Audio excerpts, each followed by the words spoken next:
El siglo XIX representó un periodo de transformación para las naciones de América. Mientras los países que surgían luchaban por definir su identidad y soberanía, surgieron figuras que contradecían a sus respectivas sociedades. Hoy exploraremos la vida de dos personajes fundamentales, cuyas trayectorias, aunque en escenarios distintos, reflejan las complejidades de una era de construcción nacional, conflictos territoriales y luchas ideológicas. Primero, examinaremos a Antonio López de Santa Anna, un mexicano cuya vida política se entrelazó con uno de los momentos más cruciales de la joven nación. Posteriormente, conoceremos a William Jay, el jurista estadounidense cuya voz se alzó como conciencia moral en medio de la expansión territorial de su país. Antonio López de Santa Anna nació el 21 de febrero de 1794 en Jalapa, Veracruz, en el seno de una familia criolla de posición acomodada.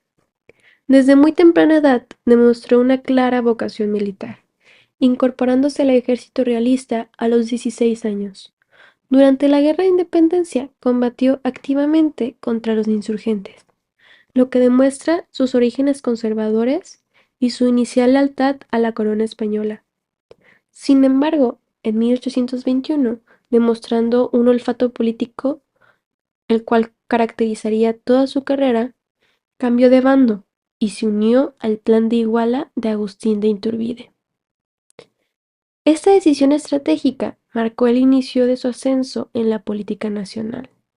Cuando el proyecto imperial de Iturbide comenzó a mostrar signos de debilidad, fue el mismo Santa Anna quien, mediante el Plan de Casamata en 1823, se levantó contra el emperador y proclamó la República, posición que lo llevaría más tarde a autodenominarse como el verdadero padre de la patria.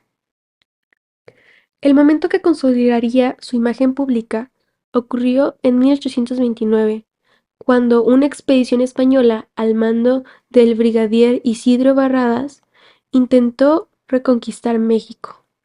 Santa Anna, al frente de las tropas mexicanas, logró la victoria del Pueblo Viejo en Tampico.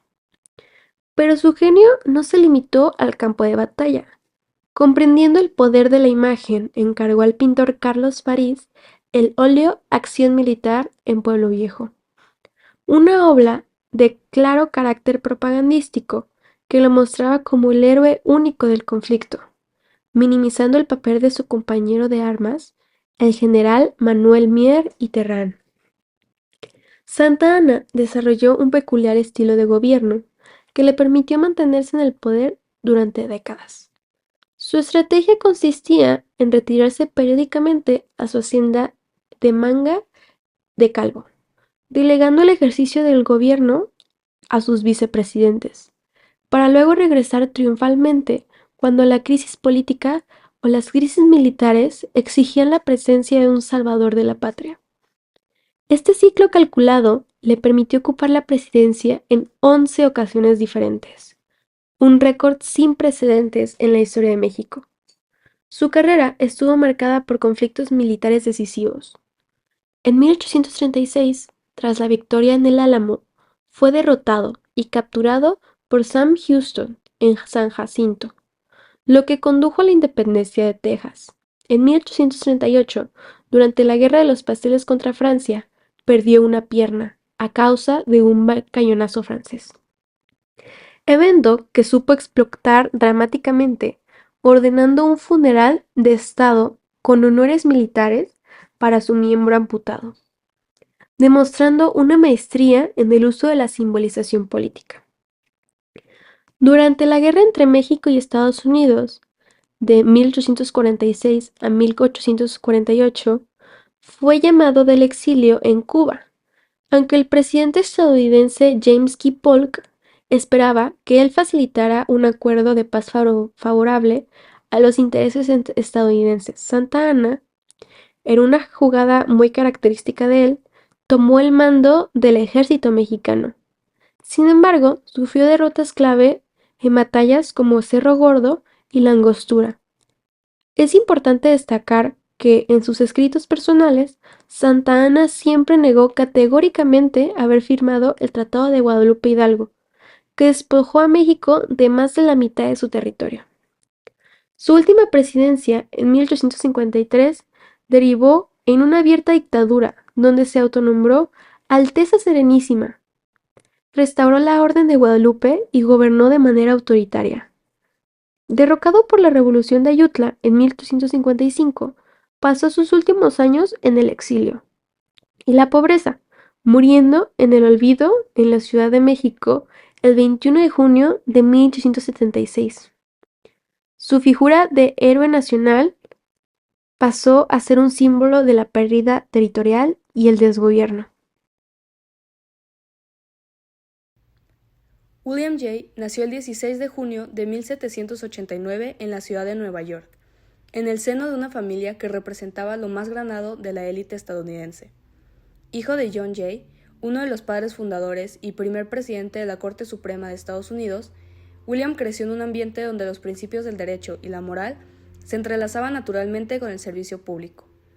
Se graduó de Yale en 1807 y continuó sus estudios de derecho en Albany, pero una discapacidad visual progresiva le impidió ejercer la abogacía de manera activa. Este obstáculo, sin embargo, no hizo más que encaminarlo hacia la reflexión jurídica y el activismo reformista. En 1818 fue nombrado juez del Tribunal del Condado de Westchester, cargo que ejerció durante 25 años con notable integridad y rigor jurídico. Sus profundas convicciones religiosas influyeron significativamente en su labor judicial. En un caso que se haría célebre, descalificó a un testigo por no creer en Dios, argumentando que la religión era indispensable para el funcionamiento de las instituciones republicanas. Este episodio, comentado por Alexis de Tocqueville en su obra La democracia en América, revelaba su firme convicción de que los valores morales eran el sustento del sistema político estadounidense. William Jay es recordado principalmente por su incansable lucha contra la esclavitud. Siguiendo el legado abolicionista de su padre, quien había sido pionero del movimiento de manumisión en Nueva York, se opuso a la expansión de la esclavitud desde al menos 1819. Como constitucionalista estricto, desarrolló un argumento jurídico sólido y persuasivo. Sostenía que el Congreso Federal no podía interferir con la esclavitud en los estados donde ya existía, pero sí tenía el poder y el deber moral de abolirla en los territorios federales, en el Distrito de Columbia, y de prohibir el comercio interestatal de esclavos. En 1826 articuló públicamente las Resoluciones de Westchester, un conjunto de argumentos antiesclavistas que suscitaron gran interés y debate. Se unió a la Sociedad Antiesclavista Estadounidense, liderada por los hermanos Arthur y Lewis Tappan, donde ocupó posiciones directivas y mantuvo correspondencia con los principales abolicionistas europeos. Su postura intransigente se negaba a mezclar la causa abolicionista con otros movimientos reformistas como los derechos de la mujer. Lo llevaría eventualmente a romper con la organización y fundar la Sociedad Antiesclavista Estadounidense y extranjera. La conciencia crítica de Jay se extendía más allá de la lucha abolicionista. Como presidente de la Sociedad Estadounidense por la Paz, durante una década, se opuso consistentemente a todas las guerras de agresión. Para él, de todos los crímenes conocidos, el más atroz es el que consiste en hacer que estalle una guerra innecesaria. Esta convicción profunda lo llevó a dedicar sus mayores esfuerzos intelectuales a prevenir los conflictos bélicos mediante mecanismos jurídicos.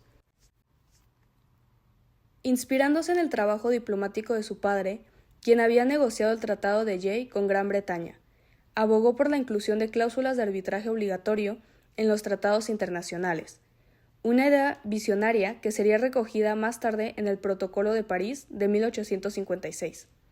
Su oposición a la guerra no era meramente teórica, se manifestó consistentemente contra la guerra del opio en China y criticó las soluciones militares del gobierno federal contra los pueblos indígenas. En 1849 publicó su obra más importante sobre relaciones internacionales, Revisión de las causas y consecuencias de la guerra mexicano-estadounidense.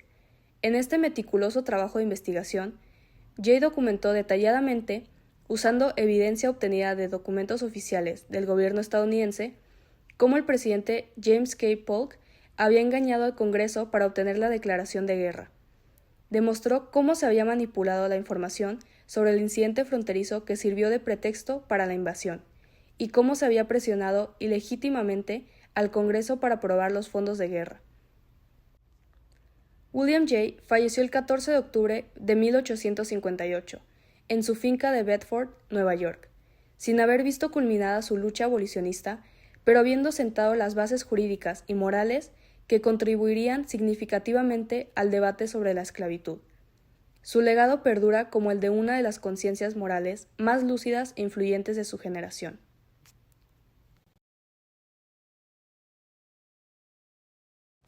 Las vidas de Antonio López de Santa Anna y William Jay, aunque en contextos distintos de muchas maneras, nos ofrece dos visiones de los desafíos que enfrentaron las naciones americanas durante el siglo XIX.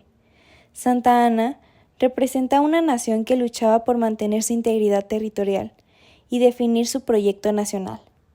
William Jay, por su parte, personificaba la ética en una potencia expansionista, demostrando que incluso en los momentos donde hubo mayor afán nacionalista, existieron voces capaces de cuestionar la moral de las políticas del Estado.